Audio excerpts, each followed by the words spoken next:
And thank you so much for tuning in to Morning Live. Now, former public protector Advocate Thuli Madonsela has launched a plan to address social injustice and inequality in South Africa.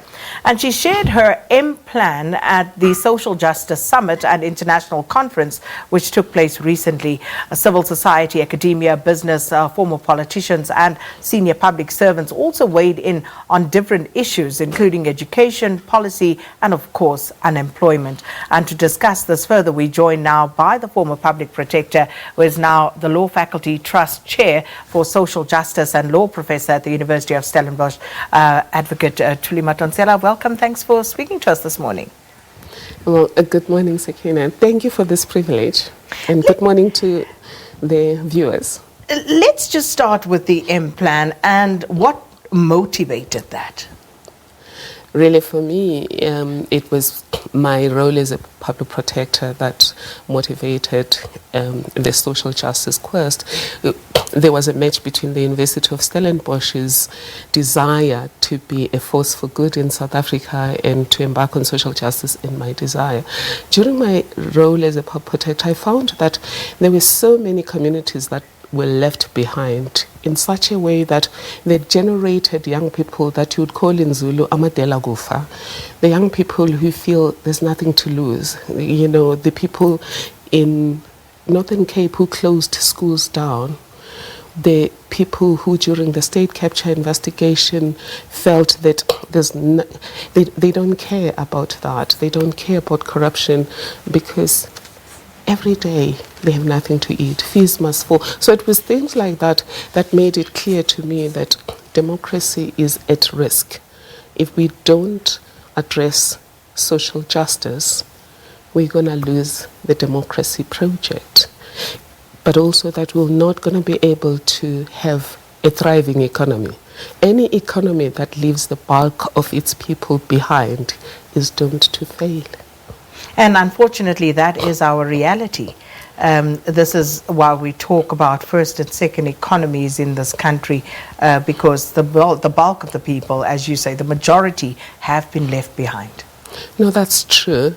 And as long as we leave many of our people behind, our economy is doomed to fail. But also the cleavages that were created by apartheid, the wounds that were created by apartheid will not heal if we don't deal with social injustice. If anything, they've been exacerbated. In the last few years, you know, when, for example, they had the campaign, the Bell Pottinger campaign, it was very easy to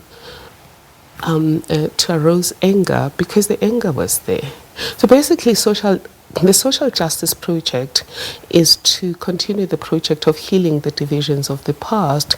It is to ensure that the constitutional promise to ourselves, where everyone's potential is freed, everyone's life is improved, is made a reality to everyone with no one left behind. But primarily, the M plan primarily looks at people from a ward-to-ward basis. There's 4,392 wards.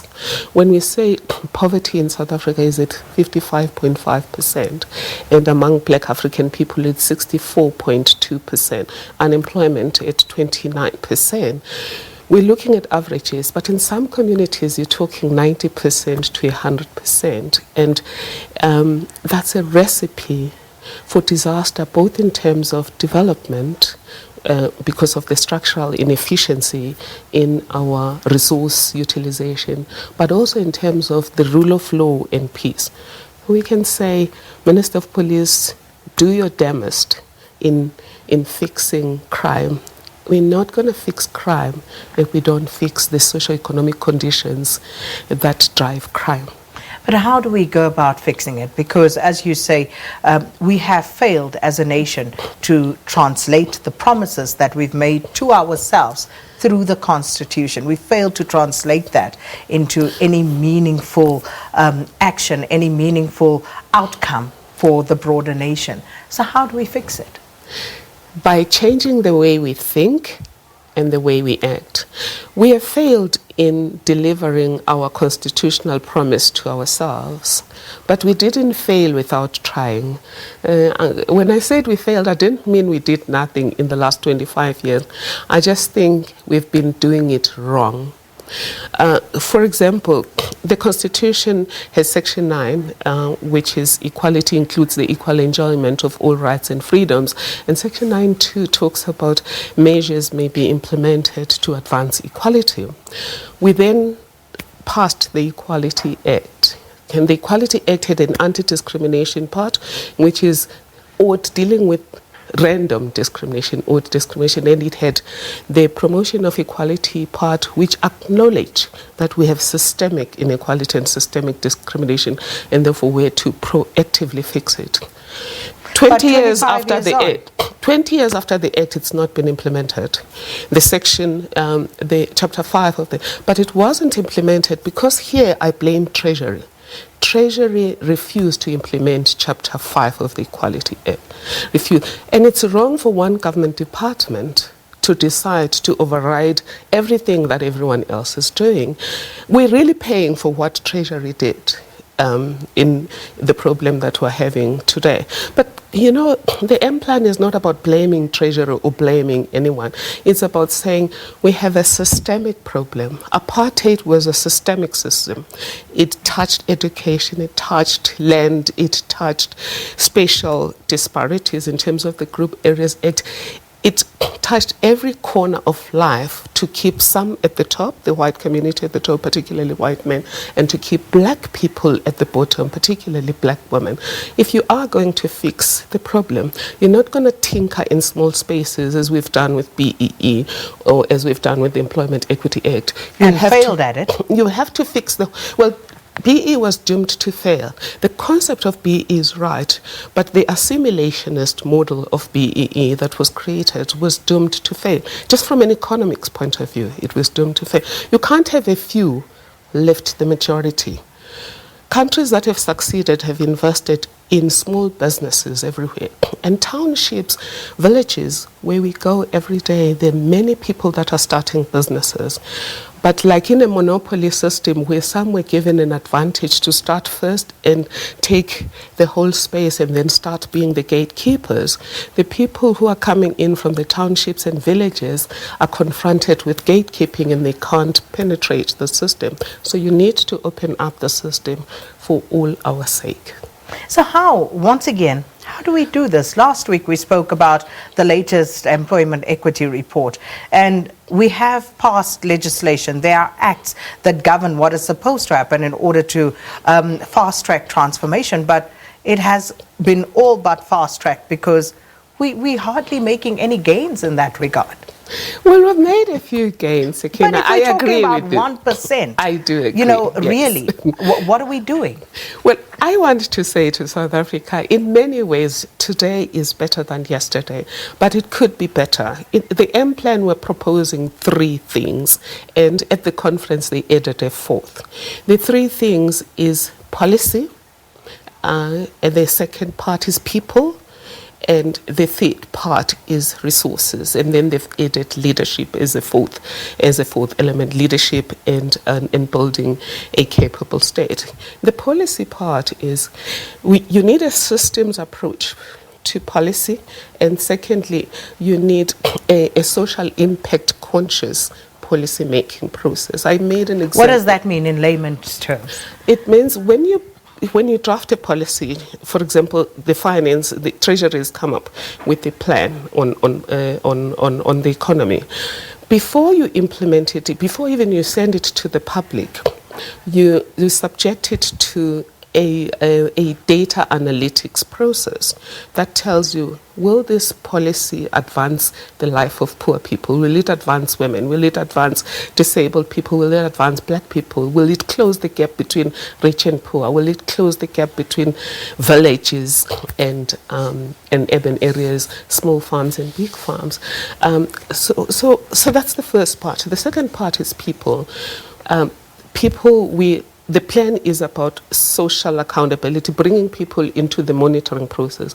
People should be very engaged in planning what government is going to deliver, monitoring what is delivered, so that you don't discover, like the AG discovered recently, that a stadium that was 21 million was never built, but 21 million was paid. And you can go, excuse me, to Yes. any town any township, and you will find those sorts of non-existent projects that have been paid for. That's our reality. But with social accountability, the people part of the M plan means people will be there monitoring the system from square one, because they will be empowered to know how the system works and to group How are we going to themselves. empower people, Advocate Madonsela? From the university, we have a project that we'll be implementing called Everyday Justice, but that we'll implement with other universities. Everyday Justice teaches people about the constitutional architecture for democracy, the human rights that they've been promised, the policies that are supposed to be implemented, but also, more importantly, how government work, how IDPs are supposed to work, where are the entry points for them to intervene, and then to work with government, firstly in the planning phase, in the implementation phase, and in monitoring. And then the second part of it is social cohesion, is that we've become extremely polarized, and it's difficult to function effectively. As a country, it's difficult for us to be productive and impactful as a group, because we're a team as a country, if we are becoming so polarized. So that's the second. The last part, which talks to the last 25 years, is resources. No government could have dealt with the impact of apartheid alone. And that's an example that happened after the Second World War. A few years after the Second World War, I think by 3 years later, they discovered that Europe, instead of getting better, it was getting worse, because poverty operates exponentially, and so does equality. If it's not reduced, it will get worse. So it shouldn't have been government alone. Money should have been donated by those who benefited under apartheid, and all of us should have contributed. So the M plan is about, can we put money into an action to inclusion fund, and then take that money and invest it in the 4,392 municipalities and projects that are going to close the gap. I just want to end by saying, on this one, I was sent a policy recently by the Rockefeller Center that shows in America that they've got something that they call Strategic Impact Act. Strategic Investment Act, where instead of investing the way you've always done, is you calibrate the nation and you look at where are the poorest places, and then you invite business to invest there, and as they invest there, you incentivize them, because poverty and inequality is not going to end if we continue to act the way we've acted in the last 25 years. It's going to get worse. As has been evidenced. Yes. But as you say, not only are poverty and inequality systemic at this point, so is corruption. And Yes. we have a very serious problem, and some would even argue that the reason why we see these growing levels of poverty and inequality is precisely because of the systemic corruption. Yes, those are the people who are looking for simple solutions, is that poverty and inequality is primarily because of a legacy of apartheid. Poverty and inequality were deliberately created in this country. And it's just scientific. If you don't reduce inequality, it grows. It operates like that. If me and you are 5 rand apart, and I continue to have more money than you, and nothing is done to disrupt the gap, I will end up being far richer than you, and hence we're the most unequal society in the world.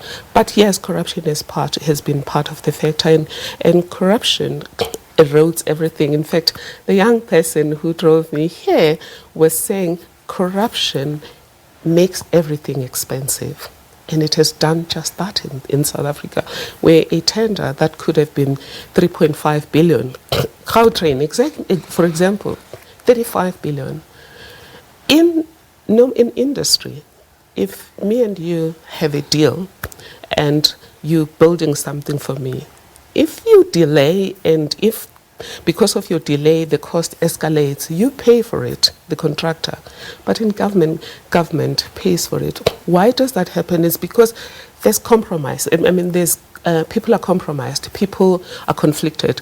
If my wife or my cousin or my company under disguise is involved in that tender, I can't implement sanctions against you, because those sanctions will hit me. Those sanctions will hit my company. Those sanctions might even hit my political party if my political party benefited from the tender.